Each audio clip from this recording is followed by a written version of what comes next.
เป็นไรคะเนาะเรื่องทางเราเราก็ให้เป็นเรื่องพอ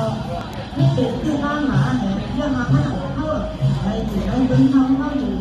เป็นคงค่อยอยู่ในเรื่องเตือนค่ะเนาะแล้วก็ถ้าไม่อยู่เหตุการณ์เนี่ยก็อาจจะกินข้าวยากหนักแต่เพราะนั้นว่าเขายังติดอยู่ในฐานะเป็นเรื่องเลยค่ะเนาะพี่น้องได้ทานได้มากที่สุดแล้ว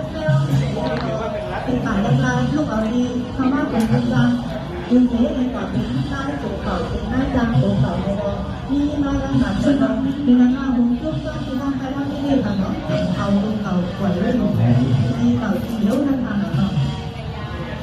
ถ้าเป็นทางเขาจะอยู่ในต่างที่ต่างเป็นการเพื่อว่าจะมันไม่เข้าเป็นวัน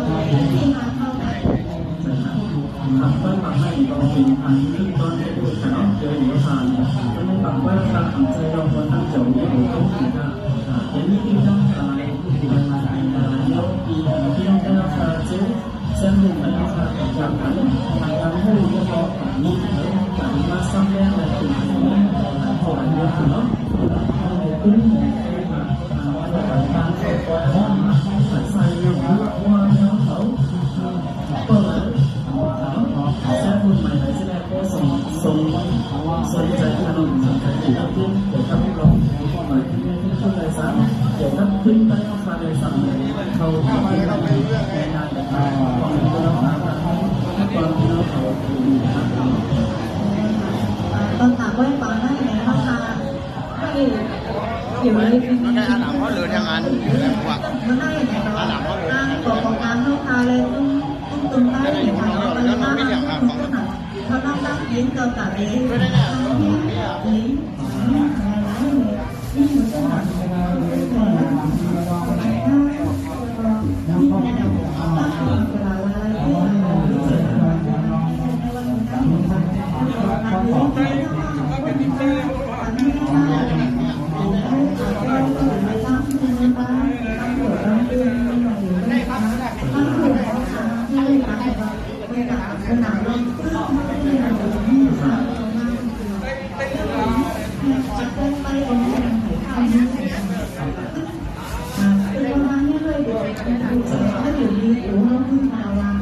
เข้ากว่าตั้งเรายังบอกให้เขาถึงเลยทำนะ